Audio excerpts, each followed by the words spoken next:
Suman TV వీక్షకులందరికీ నమస్కారం. IAS హోదా గల retired commercial taxes deputy commissioner గారు, రాష్ట్ర స్థాయిలో ఉత్తమ అధికారిగా ఎన్నో అవార్డులు పొందినవారు, అపారమైన అనుభవం కలిగిన వారితో వాణిజ్య పన్నులు సమాజ ప్రగతిలో పాత్ర గురించి మనందరికీ తెలియజేయడానికి మనతో ఉన్నారు. వారే చింతల శ్రీనివాస్ గారు. నమస్కారం శ్రీనివాస్ గారు. నమస్తే అమ్మా. మీ నుంచి మా అందరికీ కూడా ఒక మంచి సబ్జెక్ట్ అనేది నేర్చుకుంటున్నామండి. ఎందుకంటే ట్యాక్సెస్కి సంబంధించి ఎన్ని రకాలు ఉంటుందో, ఎలా ఉంటుందో, ఇవన్నీ కూడా మనం కొన్ని ఎపిసోడ్స్ వైజ్గా వెళుతూ ఉన్నాం. అయితే అండి, అసలు నార్మల్గా అందరికీ కూడా ఎంఆర్పి అని చెప్పేసి ఒక లోగో వేసేసి రేట్స్ అనేది ఇలా ఉంటుందని చెప్తారు. ఎంఆర్పి ఉంటేనే కొనండి అని చెప్తుంటారు. ఎంఆర్పి ఇది వింటాను, కానీ అసలు ఎంఆర్పి అంటే ఏంటి అనేది ఎవరికి తెలుసు, ఎంతవరకు తెలుసు అనేది ఇప్పటి వరకు నాకైతే అంత నాలెడ్జ్ ఉన్న పర్సన్స్ ఎంతమంది ఉన్నారో కూడా నాకు అర్థం కావట్లేదు. కానీ ఎంఆర్పి వల్ల అసలు మనకేం ఉపయోగం, గవర్నమెంట్కి ఏం ఉపయోగం, ఈ ట్యాక్సెస్కి సంబంధించింది ఏం ఉపయోగం, ఇవన్నీ కూడా తెలియజేస్తారండి. అసలు ఎంఆర్పి నుంచి మొదలు పెట్టుకుందాం. తప్పకుండా అమ్మా. ఎందరికీ ఉపయోగపడే ప్రశ్న మీరు అడిగారు. ఎంఆర్పి అంటే maximum retail price. Okay, maximum retail price ఏంటి? మ్యాక్సిమం హోల్సేల్ ప్రైస్ ఉండొచ్చు కదా, మ్యాక్సిమం స్టాకిస్ట్ ప్రైస్ ఉండొచ్చు కదా. ఎస్, అందుకు సంబంధించి ఎంఆర్పి అంటే మ్యాక్సిమం రిటైల్ ప్రైస్ అనుకుంటే ఎలా అది మనం వివరించవచ్చు. ఒక ఇండస్ట్రీ తీసుకుందామా.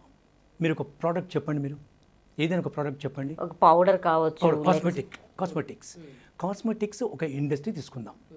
మ్యానుఫ్యాక్చరింగ్ ప్రైస్ అని ఉంటుంది ₹100. ఒక ఫ్యాక్టరీలో ఒక లాక్మే ఫేస్ క్రీమ్ అనుకుందాము. లాక్మే ఫేస్ క్రీమ్ ఒక చిన్న ప్యాక్ ఆ ఫ్యాక్టరీలో ఉత్పత్తి అయినప్పుడు ₹100. వారు ఏం చేస్తారంటే ప్రోడక్ట్ అంటే మ్యానుఫ్యాక్చరింగ్ కాస్ట్ ₹100. దానిపైన ఏ మ్యానుఫ్యాక్చరర్కైనా జనరల్లీ 30% ఉంచుతారు వాళ్ళు. ఇది ప్రాఫిట్ ఆఫ్ మార్జిన్ 30%. 100కి ₹30 కలపాలి. ఆ తర్వాత ఇప్పుడు ఈ రోజున కాస్మెటిక్స్ పైన 18% ట్యాక్స్ అనుకుందాం. ఆ ట్యాక్స్ వేస్తారు. దానిపై అప్పుడు జిఎస్టీకి మునుపు, ఇప్పుడు జిఎస్టీలోకి సంబంధించి తీసుకుంటే అడ్వర్టైజ్మెంట్ ట్యాక్స్ వేస్తారు, హ్యాండ్లింగ్ ఛార్జెస్ వేస్తారు, ట్రాన్స్పోర్టేషన్ ఛార్జెస్ వేస్తారు. అలాగే వేసిన తర్వాత వాళ్ళు క్యారియింగ్ అండ్ ఫార్వర్డింగ్ ఏజెంట్కి పంపిస్తారు. అంటే C&F ఏజెంట్ ఉంటారు ఫ్యాక్టరీ తర్వాత.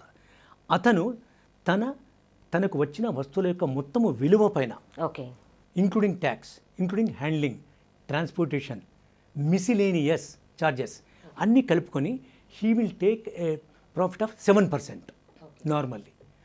అతను ఏం చేస్తాడంటే కలుపుకొని ట్యాక్స్ వేసి he will hand it over to, he will transfer it to marketing సిస్టంలో, he will transfer it to the wholesaler, stockist. Okay, stockist కూడా he will take a profit of 10%.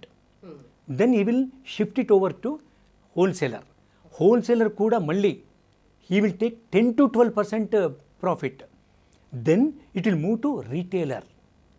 Retailer ఏం చేస్తాడంటే, మీరు ఆశ్చర్యపోతారు, అందరికంటే ఎక్కువ మ్యానుఫ్యాక్చరర్ కంటే, C&F ఏజెంట్ కంటే, స్టాకిస్ట్ కంటే, హోల్సేలర్ కంటే రీటైలర్ కన్జ్యూమర్కి ఇచ్చే ముందు 25% తీసుకుంటాడు ఆయన ప్రాఫిట్. టోటల్గా వీళ్ళందరి మీద ఎక్కువ బెనిఫిట్ వచ్చేది వీళ్ళకే. ఓకే, కానీ టర్న్ ఓవర్ క్వాంటమ్ తక్కువ ఉంటుంది కనుక ప్రాఫిట్ మార్జిన్ ఎక్కువన్నా కానీ సమ్ టోటల్ ఆఫ్ ప్రాఫిట్ తగ్గుతుంది. లాజిక్. అయితే పాయింట్ ఏంటంటే ఇక్కడ ఇవన్నీ కలిపితే వచ్చే the sum total of the quantum is MRP, maximum retail price. ఇది ఎవరు ఫిక్స్ చేస్తారు? Manufacturer. Okay, medicines, cosmetics or household articles, mainly drugs and medicines, అలాగే ఆల్కహాలిక్ డ్రింక్స్, వీటిపైన అన్నిటికి కూడా manufacture will decide the MRP. MRP కంటే ఒకవేళ ఒక రిటైలర్, ఎవరైనా రిటైలర్ ఎక్కువ రేటుకి అమ్మితే ₹1,00,000 జరిమానా, 1 సంవత్సరం జైలు శిక్ష. ఎంఆర్పి కంటే ఎక్కువగా అమ్మితే. ఓకే, ఇది ఎవరికి తెలియదమ్మా. అంటే ఇప్పుడు ఆ ఎంఆర్పి రేట్ అనేది వాళ్ళు డిసైడ్ చేస్తారు, ఆ రేట్ అనేది స్టిక్కర్ కనిపిస్తుంది ఉంటుంది. కానీ దానిపైన ఎక్కువ అమ్మితే ఈ కేసు పెట్టొచ్చు అనేది తక్కువ మందికి తెలుసు. కంప్లైంట్ చేసి వాళ్ళని ప్రాసిక్యూట్ చేయించి ఎవరైతే ఎక్కువ రేటుకి అమ్మారో 100 రూపాయల సరుకుని ఎంఆర్పితో ఇంకా, అందుకనే ఎంఆర్పి అంటేనే విదిన్ బ్రాకెట్స్ మ్యానుఫ్యాక్చర్ ఏం చేస్తానంటే ఇంక్లూజివ్ ఆఫ్ ఆల్ ట్యాక్సెస్ అని ఇంగ్లీష్లో ముద్రితమై ఉంటుంది, ప్రింట్ అయి ఉంటుంది. అవునండి, ప్రతిదానికి ఆల్ ట్యాక్సెస్ అని ఉంటుంది అమ్మా. అది మీరు ఒక ప్రశ్న వేయచ్చు, ఏమిటంటే మరి ఎంఆర్పి ఎప్పుడు ఒకే రకంగా ఉంటుందా? ఉండదు. ఎందుకనండి? ఎందుకంటే ఒకవేళ మనకి సెంట్రల్ కౌన్సిల్ ఉంది ట్యాక్సేషన్, జిఎస్టీలో.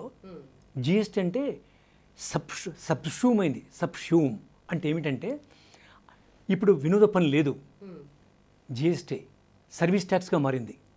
వస్తువులు సేవలు ఎంఆర్కి సంబంధించి మీకు ఒక మాట చెప్పాలి. చెప్పండి. ఏంటంటే ఇప్పుడు ఒకవేళ ఈ ఒక నెలలో ఒక బ్యాచ్ ఆఫ్ మెడిసిన్స్ వచ్చింది, ఎంఆర్పి ఎంత? ₹100 ఒక బ్యాచ్.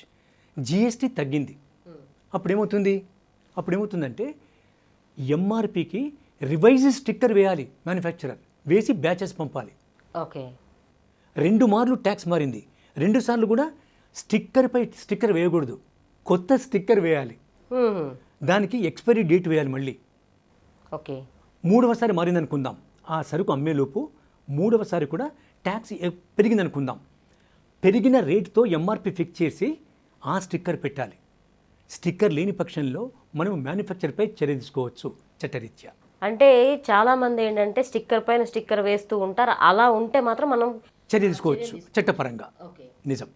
అంటే అండి ఇప్పుడు ఇన్ని రకాలుగా మనకి ఇవన్నీ చెప్తూ ఉన్నారు. కొంతమంది ఎంఆర్పి అని డూప్లికేట్ కూడా రెడీ చేస్తూ ఉంటారు. కంపెనీ అనేది కాకుండా డూప్లికేట్గా వాళ్ళు రెడీ చేసి ఇది కూడా ఎంఆర్పి అని అమ్మేస్తూ ఉంటారు. అందులో ఆ ప్రోడక్ట్ వాల్యూ ఎట్లా ఉంటుందో తెలియదు, దాంట్లో ఉన్న ఇంగ్రీడియంట్స్ ఏం యూస్ చేస్తారో తెలియదు, కానీ ఆ రేటు ఏదైతే ఒరిజినల్ ఉంటుందో సేమ్ అలాగే ఉంటుంది, అమ్మేస్తారు. అట్లా వాళ్ళ మీద కూడా ఏమైనా చర్యలు తీసుకోవచ్చు అంటారా? చాలా రీజనబుల్ క్వశ్చన్ అమ్మా శిల్పిక గారు. అసలు ఏంటంటే ఎంఆర్పి స్టిక్కర్ని మారిస్తే చట్టరీత్యా క్రిమినల్ కేసు పెట్టవచ్చు. నెంబర్ 2, మ్యానుఫ్యాక్చర్ ఇప్పుడే మనం అనుకున్నాం, మ్యానుఫ్యాక్చర్ మార్చకపోయినా క్రిమినల్ కేసు పెట్టవచ్చు, ప్రాసిక్యూషన్ చేయొచ్చు కోర్ట్ ఆఫ్ లాలో సివిల్ కేసుగా. అలా కాకుండా మీరు అన్నట్టుగా డూప్లికేట్ స్టిక్కర్ వేస్తే కూడా we will take action. Government తీసుకోవచ్చు సుమోటోగా, లేదా అంటే డ్రగ్స్ అండ్ మెడిసిన్స్లో control of drugs and medicines మండల స్థాయిలో, జిల్లా స్థాయిలో, రాష్ట్ర స్థాయిలో ఉంటారు, రేట్స్ చేసి దాన్ని సీజ్ చేయవచ్చు. అలాగే ఒక వినియోగదారుడు కూడా కోర్ట్ ఆఫ్ లాలో ఈ కెన్ సూ హిమ్ ఆర్ ద డీలర్. కనుక దాన్ని గమనించినట్టయితే చేసుకోవచ్చు. మీరు అన్నట్టుగా ప్రశ్నకు సమాధానంగా ఈ స్టిక్కర్ ఎలా వేస్తారు? ఒకటి, అతను మ్యానుఫ్యాక్చర్ వేసే స్టిక్కర్. రెండవది స్టాంప్ వేయచ్చు. స్టాంప్ అంటే రబ్బర్ స్టాంప్ వేసి కూడా రివైజ్ స్టిక్కర్ వేయచ్చు. ప్రింటెడ్ మ్యాటర్ లేకపోయినా ఏదో స్టాంప్ ఉందనుకొని మనం డూప్లికేట్గా భావించవద్దు. ఓకే. ఆ స్టాంప్ విత్ స్టాంప్ అంటే రబ్బర్ స్టాంప్ వేయచ్చు, printed, rubber stamp, online printing కూడా చేసుకోవచ్చు. ఈ 3 రకాలుగా మనకి గవర్నమెంట్ అనుమతిస్తుంది. ఎంఆర్పి మాత్రం అధిగమించి అమ్మరాదు. డూప్లికేట్గా నిరూపిస్తే మాత్రం ఖచ్చితంగా చట్టరీత్యా తగిన శిక్ష ఉంటుంది. ఓకే. ఇలాంటివన్నీ కూడా మీరు డీల్ చేసే అవకాశాలు ఉంటాయా అండి మీ పరిధిలో? తప్పకుండా అమ్మా. అమ్మ మా దృష్టిలోకి వస్తే, మాకు రిటర్న్ కంప్లైంట్ వచ్చినా, ఓరల్గా వచ్చినా మా దృష్టిలోకి వస్తే మేము కస్టమ్స్ ఇప్పుడు ఒకటే. ఓకే. కమర్షియల్ ట్యాక్సెస్, కస్టమ్స్ ఒకటేనమ్మా. మీకు ఒక ముఖ్య విషయం చెప్పాలి, ఇన్కమ్ ట్యాక్స్ వాళ్ళు కూడా మా సహకారం తీసుకుంటారు. ఎలా అంటే ఒక సంవత్సర కాలంలో ఒక డీలర్ అమ్మినటువంటి ఒక చేసిన లావాదేవీలకి balance sheet, profit and loss account, తర్వాత with reference to the closing balance of the stock, వీటన్నిటికి సంబంధించి మా ద్వారా వాళ్ళు అసెస్మెంట్ చేస్తారు ఇన్కమ్ ట్యాక్స్ వాళ్ళు. ఓకే. కనుక మాకు డిపార్ట్మెంటల్ కోఆర్డినేషన్ ఉంటుంది ఇండియా వైడ్, నేషన్ వైడ్. కనుక తగిన చర్య తీసుకుంటాం. అట్లాగే ఎంఆర్పికి సంబంధించి గవర్నమెంట్ ఏమైనా ఎటువంటి రూల్స్ అండ్ రెగ్యులేషన్స్ ఏమైనా పెట్టి ఉంటుందా అండి? మంచి ప్రశ్న అమ్మా. గవర్నమెంట్ ఆఫ్ ఇండియా మనకిప్పుడు ఎంపవర్మెంట్ కమిటీ ద్వారా 2017లో మనము చట్టాన్ని రూపొందించినప్పుడు ఎంఆర్పి కూడా మనం ప్రాధాన్యత ఇచ్చాం, నోటిఫికేషన్స్ ఇచ్చాం. సెక్షన్ ఇప్పుడు ఉదాహరణకి జిఎస్టీలో 174 సెక్షన్స్ ఉన్నాయి. ఓకే. 174 ఈ రోజుకు లేటెస్ట్గా 174 సెక్షన్లు. కానీ రూల్స్ ఎప్పుడు కూడా మారుతూ ఉంటాయి. సెక్షన్ అనేది అది మారదు, అమెండ్మెంట్ చేస్తాం. ఓకే. రూల్ అనేది మనం ఫ్రేమ్ చేస్తాం. సెక్షన్ అనేటువంటిది దాన్ని సరైన రీతిలో నడపడానికి ఉపయోగపడేదే క్యాటలిస్ట్గా రూల్. రూల్ అనేది సెక్షన్ని ఎలా మేము దాన్ని అమల్లోకి తెస్తాం అని చెప్పేది రూల్. కనుక మనం ఫ్రేమ్ చేశాము. ఎంఆర్పిని కూడా దృష్టి పెట్టుకుని వినియోగదారులు లాభపడేలా మేము తప్పనిసరిగా వ్యవహరిస్తాం. ఇంకొక చిన్న సందేహం అండి, అంటే ఎంఆర్పికి సంబంధించి ప్రతి ఒక్క వస్తువు మీద కాకుండా కొన్నిటి వరకే ఏమన్నా వేస్తూ అలా ఏమన్నా చేసే అవకాశం ఉంటుందంటారా? అమ్మ, ఎంఆర్పి అనేదమ్మా మీకు తెలిసినట్టుగా కొన్ని విషయాలకి, కొన్ని వస్తువులకి మనం ఎంఆర్పి వేయలేము. సేవలు అంటే అమ్మ, ఈ రోజున జిఎస్టీలో మన తెలంగాణ రాష్ట్రానికి సంబంధించినటువంటి జిఎస్టీకి సంబంధించి 500 రకాల సేవలు ఉన్నాయి. ఓహో, 500 రకాలు. మ్యానుఫ్యాక్చరింగ్ అంటే గూడ్స్, అవి గూడ్స్ని సప్లై చేస్తాం మనం. సేవ అంటే ఏంటమ్మా? సేవ అంటే పెయింటర్ సేవ, ఆపరేటర్ ఆఫ్ మూవీ సేవ, అలాగే ఒక కంప్యూటర్ ఇంజనీర్ సేవ చేస్తున్నాడు, కన్సల్టెన్సీ సేవ. అలా 500 రకాల సేవలు, 3000 రకాల సరుకులు ఉన్నాయి ఇప్పుడు. ఓకే. పెన్ను పెన్సిల్ మొదలుకొని మీరు అన్నట్టుగా కాస్మెటిక్స్ మొదలుకొని ఫుడ్ ఐటమ్స్ ఉన్నాయి. కానీ ఒక మాట, మీరు అడిగిన ప్రశ్నకు సమాధానంగా కూరగాయలు, పళ్ళు, పాలు, అలాగే ఫిష్, చికెన్, ఎగ్స్, అలాగే మనకు సంబంధించినట్టుగా అనేక నిత్యావసర వస్తువులకు సంబంధించి వివిధ ఐటమ్స్కి ఎంఆర్పి ఫిక్స్ చేయలేము. అది డైనమిక్. అది ఇన్ఫ్లేషన్, డిఫ్లేషన్ పైన అది స్క్వేర్లీ ఆధారపడి ఉంటుంది. కనుక మీరు అడిగిన ప్రశ్నకు సమాధానంగా ఎంఆర్పి అన్నిటికీ మనం ఫిక్స్ చేయలేము. అదే అండి, ఎందుకంటే సామాన్యులకు చాలా వరకు సందేహం కలిగే అవకాశం ఉంటుంది. కొన్ని వస్తువులకి ఎంఆర్పి అని కనిపిస్తూ ఉంటుంది, కొన్నిటికి ఏమో కనిపించదు. అది కనిపించకపోవడానికి రీజన్ ఏంటి అనేది కూడా తెలుసుకోవటం అనేది కూడా ఒక ప్రాథమిక పౌరుడిగా హక్కు కింద లెక్క. చాలా మంచి ప్రశ్న వేస్తారమ్మా. అయితే అమ్మా, దీనికి సంబంధించి మన అందరికీ ఉపయోగపడేట్టుగా ఒక మాట చెప్పాలి. జిఎస్టీ యాక్ట్లో స్లాబ్స్ ఉన్నాయి, ట్యాక్స్లు. జీరో కూడా ఒక రేట్ ఆఫ్ ట్యాక్స్. ఓకే. అవి మనం అనుకున్న గుడ్లు, ఫిష్, చికెన్, మటన్ వీటిపైన ట్యాక్స్ లేదమ్మా, జీరో. ఎక్స్పోర్ట్ చేస్తే కూడా వస్తువుల్ని దెర్ ఇస్ నో ట్యాక్స్. అది మన గవర్నమెంట్ పాలసీ. అది మనం విడిగా ఎపిసోడ్లో మనం డీటెయిల్డ్గా చేద్దామమ్మా. Zero tax. తర్వాత ఇప్పుడు ఈ రోజున జిఎస్టీలో 0 tax, 5% tax, 12% tax and 25%, 18% and 25%. ఈ 4 స్లాబ్స్ ఉన్నాయి. ఓకే. You take. మరొకటి ఉంది సబ్సిడరీగా బంగారు నగలు, 3% ట్యాక్స్. రైట్. 3%. ఎందుకంటే ఈరోజు స్త్రీలకి చాలా ఇష్టం బంగారం అన్నా, బంగారు వస్తువులన్నా. 3% ట్యాక్స్. అంటే పాయింట్ ఏంటంటే వీటికి ఎంఆర్పి మనం విధించలేము. షోరూమ్ ఉంది, ఒక నగల వ్యాపారికి షోరూమ్ ఉంది, ఏసీ పైన, అలాగే స్టాఫ్, అలాగే అతను వెళ్ళగానే స్నాక్స్ ఇస్తాడు కస్టమర్స్ని అట్రాక్ట్ చేయడానికి. అవన్నీ కలుపుకొని అతను ఆ నగని అమ్ముతాడు. కనుక మనం ఎంఆర్పి దానికి విధించలేము. చాలా చక్కగా ఇన్ఫర్మేషన్ ఇచ్చారండి, చాలా వాల్యుబుల్. నిజంగా కూడా ఒక సామాన్యునికి ఈ ట్యాక్సెస్కి సంబంధించి ప్రతి ఒక్కరికి కూడా తెలియాలి, తెలుసుకోవాల్సిన అవసరం ప్రతి పౌరుడికి ఉంటుంది.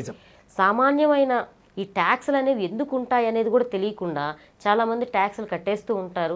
కానీ ఎందుకు కడుతున్నావు, ఎలా కట్టాలి, ఎంత, అసలు దేనికి ఏది వర్తిస్తుంది, ఇవన్నీ కూడా తెలియవు.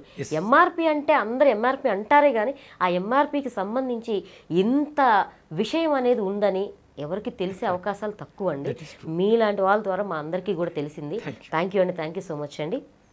విన్నారు కదండి, ఎంఆర్పి అంటే ఏంటి, అసలు ఎంఆర్పి అనేది ఏ ఏ వస్తువులకి వర్తిస్తుంది, ఏ ఏ వస్తువులకి వర్తించదు, అసలు ఎంఆర్పి వాల్యూ ఏంటి, ఎంఆర్పికి గనక స్టిక్కరింగ్లో కానీ ఏమన్నా ప్రాబ్లమ్స్ వస్తే ఎటువంటి కేసులు వేయొచ్చు, లీగల్గా ఎలాంటి చర్యలు తీసుకోవచ్చు, ఇవన్నీ కూడా మనకి శ్రీనివాస్ గారు తెలియచేశారు కదా.